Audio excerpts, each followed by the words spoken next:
दीन इस्लाम की जितनी भी तालीमात हैं फ़ितरत इंसानी के ऐन मुताबिक अल्लाह ताला ने जिस तरह का इंसान को बनाया है और जिन चीज़ों की उसे ज़रूरत है उन्हीं चीज़ों की तालीमात का नाम दीन इस्लाम है। जब हम दीन से हट कर कोई काम करते हैं तो उसका माना ये होता है कि हमारी जो ज़ाती अपनी फ़ितरत है, हमारे जबिल्ली तकाज़े हैं, फ़ितरी तकाज़े हैं, हम उन तकाज़ों की मुखालफत करते हैं। दीन बिल्कुल इंसान की फ़ितरत के मुताबिक उसे अहकामात देता है। हमारी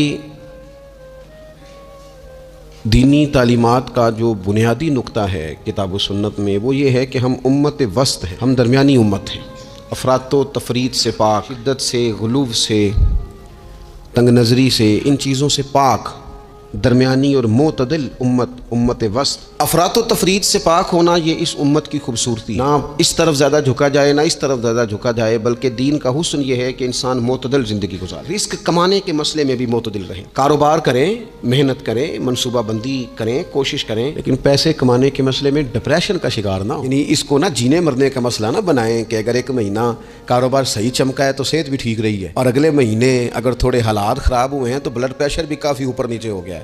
इसको नफसियाती मसला ना बनाएं। पहले भी कई दफ़ा कह चुका हूँ, फिर कहता हूँ, 2-4-5 दोस्तों से प्यार है तो 2-4 दफ़ा उन्हीं दिनों में ना, साल के बाद आके, मुझे कुछ दिन आते हैं ना कारोबार पे, उन्हीं दिनों में आके उन्होंने मुझसे कहा, दूर से आए, कहा जनाब हम कारोबारी बंदे, हालात ठीक नहीं, कोई दुआ बताएं। तो मैंने कहा जिन दिनों ठीक होते हैं उन दिनों क्यों नहीं आते? या आजकल हालात बड़े अच्छे हैं, कुछ शुक्र का तरीका बताएं, क्यों नहीं आते? क्या फ़लसफ़ा हमने इख्तियार कर लिया है? रिस्क का वादा अल्लाह का है, उसको कमाने में और पैसे कमाने में मेहनत करने का हुक्म दिया गया है। नबी पाक अलैहिस्सलाम ने फरमाया जद्दोजहद करो, निकलो, अल्लाह पे भरोसा करके निकलो, जिस तरह वो परिंदों को रोजी देता तुम्हें भी देगा, लेकिन उसमें नफसियाती मसला ना बनाया जाए, नफसियाती ना बनाया जाए। नबी पाक अलैहिस्सलाम की बारगाह में एक मेहमान आया, वो मुसलमान नहीं था, तो महबूब ने फरमाया एक बकरी का दूध धोखे से पिला दो। एक बकरी का दूध धोया गया, पिलाया गया, फिर दूसरी का दूध धोया गया, पिलाया गया, फिर तीसरी का, वो 7 बकरियों का दूध पी गया। सुबह अल्लाह ने तौफीक दे दी और वो कलमा पड़ गया। अब नबी पाक अलैहिस्सलाम ने फरमाया इसे बकरी का दूध धो के पिलाओ। एक बकरी का दूध पिया, दूसरी का पी ना सका, रात 7 का पी गया था। तो मेरे करीम फरमाने लगे ये मोमिन और काफिर का फ़र्क है। जब तक ये हालत कुफ्र में था 7 बकरियों का दूध पी गया, अब ये मोमिन हुआ है तो अल्लाह तबारक व तआला ने एक दूध के साथ ही इसे सैर फरमा दिया। इसकी तिश्नगी और भूख अल्लाह ने मिटा दी खाने पीने के लिए, और इसका ज़हन भी ना बनाएं। मैं जानता हूँ जिन घरों में बच्चे इस मिजाज के हो जाते हैं, इस तबीयत के हो जाते हैं कि आज ये खाना है, कल वो खाना है, परसों वो खाना है, वो फिर खाने पीने में सारा वक्त गुजरता है। फिर वहाँ देखा है कि अम्मा बेचारी बावर्ची खाने में ही रहती है, फिर वहाँ सिर्फ एक ही सिलसिला है कि खाओ कितना को खा सकते। नबी पाक सल्लल्लाहु ताला अलैहि वसल्लम ने मोमिन की शान पता क्या बयान की? फरमाया काफिर और मुनाफिक 7 आंतों से खाता है और मोमिन 1 से खाता है। इतना फ़र्क है काफिर मुनाफिक के खाने में और मुसलमान के खाने में। 6 गुना कम रोटी खाता है मुसलमान, 6 गुना कम। हज़रत उमर फ़ारूक मुल्क शाम में हज़रत अबू उबैदा बिन जर्राह से मिलने के लिए गए तो कहने लगे इतनी दूर से आया हूँ, सिपा सालार और रोटी तो खिला। तो उन्होंने अपने बैग से रात का खुश्क टुकड़ा खाने का निकाला और पानी का प्याला दे के कहने लगे उमर ये लो खा लो। तो हज़रत फ़ारूक आज़म कहने लगे यही वो मज़ेदार रोटी थी जिसके लिए मैं तेरे पास आया था, यही वो खाना था, मैं तलाश कर रहा था कि ये तुम्हें मिलेगा। किधर गए वो लोग जो रात के खाने में फ्रिज भी नहीं होती थी, रात के खाने में थोड़ा पानी डाल दिया अम्मा ने, उसको 3-4 दफ़ा उबाल लिया। रात की रोटियों में थोड़ा सा पानी और थोड़ा सा घी, पूरा घी नहीं, थोड़ा सा पानी और थोड़ा सा घी, और साथ दादी नानी ये भी कह रही है कि ये पानी से ज़रा नरम हो जाएगी रोटी, और फिर वो खाना खाया जा रहा है। उसके अंदर ना तो डॉक्टर आपको ये कह रहा है कि ये नुकसान का बायस है, ना मैदे पे बोझ बन रहा है, ना उसके लिए फिर भाइयों को जाके परदेश काटना पड़ रहा है, ना बाप को कई किस्म की नौकरियां करनी पड़ रही हैं। एतदाल में घर के अंदर ही सारा कुछ मैनेज है। ये वो हुस्न है जो इस्लाम कहता है तुम गैर मोतदिल हो गए, तुम हद से बढ़ गए, तुमने ज़िंदगी सारी खाने पीने पे लगा दी। और भाई मन चाहिए नेमतें तो जन्नत में मिलेंगी।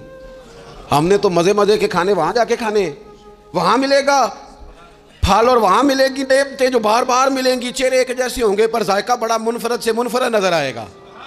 तो वो जो पर्दा गैब में चीज़ें थी वो सारी चीज़ें लोग कहते हैं आज ही हम सारी गैर मोतदिल ना बने, थोड़ी सादगी लाएं, थोड़ा दरमियाना राह, इस्लाम उसको पसंद कर। देखिए इस्लाम हमें ये कहता है ना खाओ, कुलू वशरबू, खाओ भी पियो भी, तमाम जायज़ चीज़ें खाने की इजाज़त है। लेकिन नबी पाक अलैहिस्सलाम ने फरमाया कमर सीधी रखने के लिए खाओ, और जब तुम्हारा बड़ा जी चाहे ना पेट भर के खाने को, तो करीम फरमाने लगे फिर भी 3 हिस्से करो खाने के। एक हिस्से में हवा हो, एक में पानी हो और एक में खुराक हो।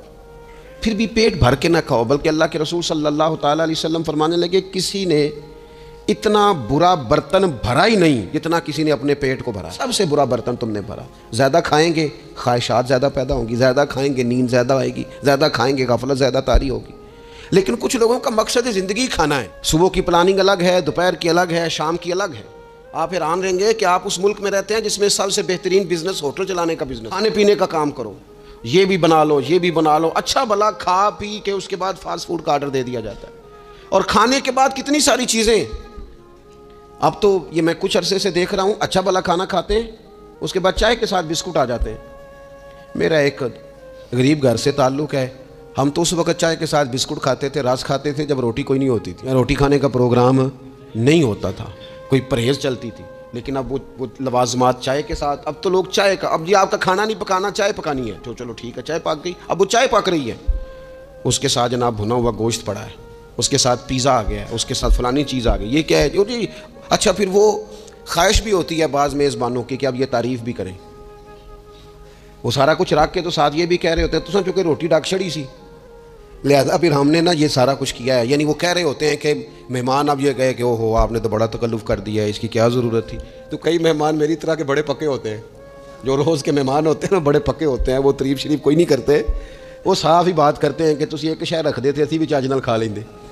अब तो ये चखने चखाने का ही माहौल है, कोई एक रखते या हमारी मर्ज़ी की रखते या पूछ लेते हैं कि इस टाइम रोटी खानी है तो चलो हम खाते। ये लवाजमात हैं, ये तकल्लुफ़ात हैं, इसमें घर वाले भी तकलीफ़ में, पैसा भी बाज़ों का ज़ाया। आप खाने के लिए ज़िंदा ना रहें, ज़िंदा रहने के लिए खाना खाएं। अपनी तबीयत में बोझ ना बनाएं किसी किस्म का। हज़रत अब्दुल्लाह इब्न मसूद रज़ी अल्लाह ताला अन्हु से लोगों ने कहा था हमारा दिल करता है आप रोज़ वाज करें, रोज़ तकरीर करें, हम रोज़ सुने। तो आप फरमाने लगे नहीं, हफ्ते में 3 दिन बात करूँगा। उतनी बात करेंगे जो मोतदिल रहे, जो हद से ज़्यादा न बढ़े। वो हमारे यहाँ रिवाज है ना 2.5 घंटे की तकरीर का, 3 घंटे की तकरीर का, 4 घंटे की तकरीर का। तो हमसे लोग कई दफ़ा कहते हैं असी तो गल समझन लगे तो ख़त्म कर देती। तो मैंने कहा आप शुरू लेट हुए ना, हम अल्लाह के फजल से पहली बात से शुरू हो गए थे। हमने वो आधा घंटा तमहीद पे नहीं ना लगाया। तजावुज़ ना करें चीज़ों से, एतदाल में रहें, ताल ना छोड़े कभी भी। गैर मोतदिल हो जाते हैं लोग। मैंने देखा है कि वो ना जब बंदा गैर मोतदिल हो जाता है तो चीज़ों का हुस्न ख़त्म होता है, उसका वक़ार उठ जाता है, उसमें ताज़गी नहीं रहती, उसके अंदर वो कैफियत नहीं रहती। ये दीन की बात है ना, तबलीग है, ये भी हद से ज़्यादा नहीं करनी चाहिए। नबी पाक अलैहिस्सलाम के घर में 3 सहाबा किराम अलैहिम रिदवान तशरीफ़ ले गए। उन्होंने जाके नबी पाक अलैहिस्सलाम की इबादत का हाल पूछा। चंद सहाबा गए तो अज़वाज मुतहरात ने इरशाद फरमाया कि महबूब घर तशरीफ़ लाते हैं, कुछ वक्त आराम करते हैं, कुछ वक्त हमें देते हैं, कुछ वक्त इबादत में गुजारते हैं। अब वो तो गए थे जाके ये मालूमात करेंगे ओहो कि सरवरे कायनात तो सारी रात अपने रब को याद करते। हमारे यहाँ भी लोग पीरी मुरीदी के सिलसिले में जब कहीं जाते हैं तो उनका ख्याल होता है कि जो पीर साहब होते हैं ना जी, ना वो रोटी खाएँ, ना उनके हाथ में मोबाइल नज़र आए, ना वो हंसें, ना उन्होंने अच्छे कपड़े पहने हुए हों, बिल्कुल एक फ़कीर आदमी। और जब भी हम जाएँ ना वो थोड़ी, और लोग करते भी हैं ये काम इल्ला माशाअल्लाह, लोगों को दिखाने के लिए वक्ती तौर पर बाज़ जगहों पर ये सिलसिला होता भी है। लेकिन ये वो नॉर्मल ज़िंदगी नहीं जो हमें रसूल पाक ने सिखाई है, ये वो दीन नहीं।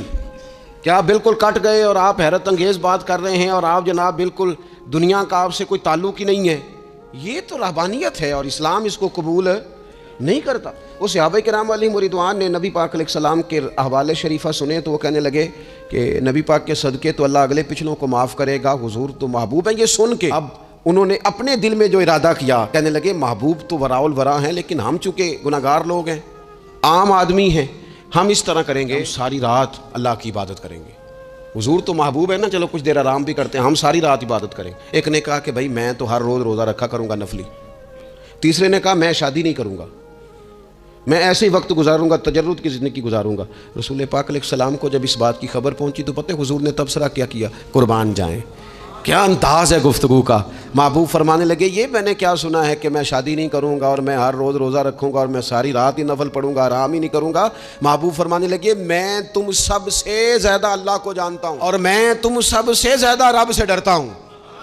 हुजूर फरमाने लगे मैंने तो शादियाँ भी की हैं, मेरे तो बच्चे भी हैं। हुजूर फरमाने लगे मैं तो रोज़ा भी रखता हूँ और मैं तो नफली रोज़े छोड़ता भी हूँ। महबूब करीम अलैहिस्सलाम फरमाने लगे मैं तो रात को इबादत भी करता हूँ और आराम भी करता हूँ। अल्लाह के रसूल सल्लल्लाहु ताला अलैहि वसल्लम इरशाद फरमाते फरमाते बात कहाँ तक ले गए, हुजूर फरमाने लगे अपने ये सारे तरीके, अपनी ये सुन्नत हुजूर बयान करके कहने लगे सुन लो भाई, इसने मेरी सुन्नत से मुंह मोड़ा उसका मुझसे ताल्लुक ही कोई नहीं, मेरे तरीके पे चलो, जो मैं तुम्हारे लिए उसवा छोड़ के जा रहा हूँ उस उसवे को अपनाओ, उस तरीका मुबारका पर अमल करो। नबी पाक सल्लल्लाहु ताला अलैहि वसल्लम ने हमें मोतदल दीन दिया है, एतदाल वाला, दरमियाना, और फरमाया बेहतरीन रास्ता दरमियाना रास्ता है। और नबी पाक अलैहिस्सलाम ने फरमाया जो दरमियानी चाल चलता है वो कभी तंग नहीं होता, जो एतदाल का रास्ता इख्तियार करता है तकलीफ़ में नहीं आता। मोतदिल चलने वाले लोग जो होते हैं उनका बैलेंस हमेशा ठीक रहता है, अनबैलेंस नहीं होते। तो मोतदिल ज़िंदगी गुजारें, एतदाल पसंद बने, चीज़ों में शिद्दत ना लाएं। नबी पाक अलैहिस्सलाम ने फरमाया दीन में भी गुलूव ना करो, फरमाया तुमसे पहले लोग गुलूव की वजह से हलाक हो गए। कुछ लोग गुलूव करते हैं, छोड़ दिया जी मैंने सारा कुछ, मेरा कोई ताल्लुक़ नहीं जी, मैंने नहीं ब्याह कराना, मेरा शादी से क्या लेना देना, मैंने घर छोड़ दिया जी, अब मैंने तस्बीहां डाल लिया गले में जी, मैं अब बस मस्जिद में ही हूँ जी, मैं फलानी जगह। दीन तो इसको पसंद ही नहीं करता, ये तो हुकूक से भागने वाली बात है, शरीयत तो इसको सपोर्ट ही नहीं करती। और मैं ना जनाब छोड़ दिया जी मैंने, मैं कुछ नहीं खाता जी, बस मैं तो रोज़ा रखता हूँ हर रोज़, सारी रात अल्लाह अल्लाह करता हूँ, इसको पसंद नहीं करता दीन इस्लाम।